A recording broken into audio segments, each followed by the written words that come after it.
If you have AS and are struggling with your lower back pain, have you considered it might be coming from our SI joint rather than the lumbar spine?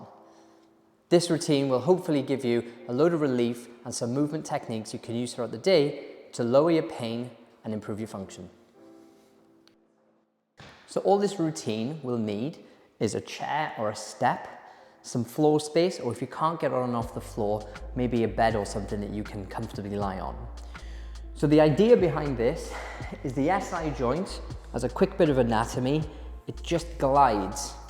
The iliac part glides on our sacro part of our spine, okay? So the theory that I use with a lot of patients is we want to gap, glide, and then strengthen.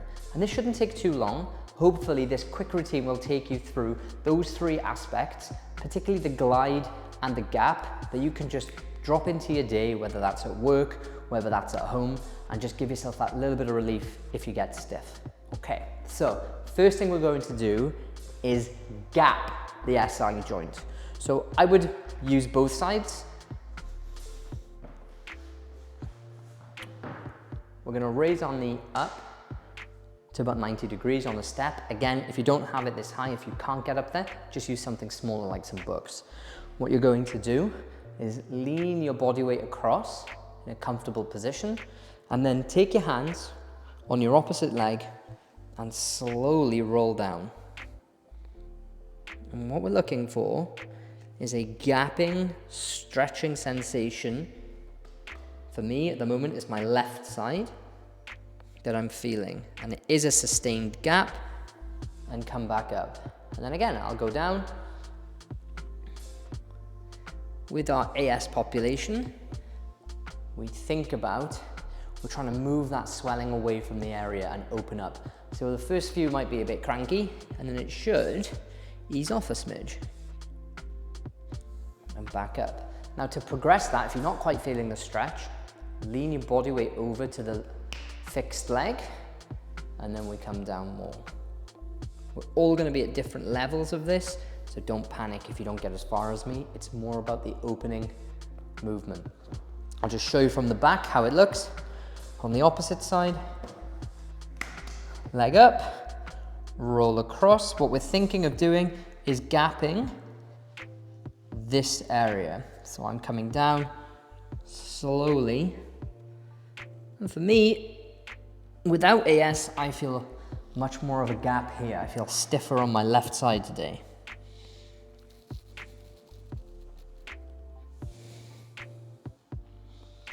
Beautiful. How many times do I do this? I do about 5 times. Feel that stretch, and every time we're just trying to push that little bit farther through. Now, next up, we go to one part of the SI joint. We're going to glide into our first movement. So what I want, this is the leg we're working. I like to place my hand on the back where you feel that SI joint area, or the back of your hip, as most people will say. And what you're going to do is lean forward and then back. It's not a spinal bend, it's very much a chest coming forward. Not to be too boring and physio-like, but essentially what we're doing is we're already raising our SI on the right side into a little bit of flexion, and then we're just gliding at the end range. And again, this isn't a forced movement. This is just a glide. So we've gapped, and now we're going to glide. Swap legs. So as you can see, I've raised up my left, and as I come forward, I'm just going into that end range of the glide. And it feels great, frankly. It feels great on myself without an inflammatory condition. Good. And again, if this isn't enough, what you can do is just lean your leg forward a bit more and come through that stretch even more. Beautiful. Next up, we're going to do the opposite. So the other way that our SI joint moves is forward into rotation. So we've just done backward, now we're going to do forward. This is really simple. Hands on, You're gonna lean your body weight a little bit forward, and then you're just gonna roll back. This is not the biggest movement in the world, but again, we're gliding into what we call anterior rotation. This won't feel like a lot compared to the others because this just doesn't move as much in this plane than what we were doing with our foot up. And then I'm swapping. This is really not an exercise that we should be firing back through. I don't want your back to work. It's very much that small movement. If you can't feel it, just place your hands on these bony parts. You're going to try and touch here, go to the bottom, basically on top of your bottom, and you should feel these things gliding a little bit.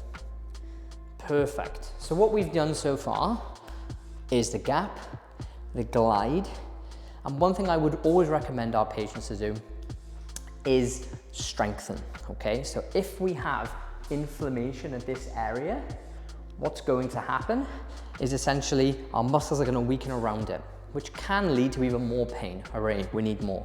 So if you can, you're going to lie on the floor. You can be on a bed, you can be on a sofa. I'm going to come down into this position. So I'm on my side. The key part is your hip rolls over. So your pocket is basically vertical with the roof. Come back with your leg, and then we come up and down slowly. A bit like Jane Fonda, for those of you who aren't old and know who that is. Now, do I recommend you do this every single time that you are stretching and trying to mobilize that area? Absolutely not, because who's going to lie down and work and do this? This is the kind of optional extra that I'd like you guys to be doing at home if you've time, but at least a couple of times a week, just to make sure that our glute is nice and strong. I'm going to flip over and show you the other way. So I'm on my side, hip to the ceiling, or side of the hip to the ceiling, lean back, and then up and down slowly.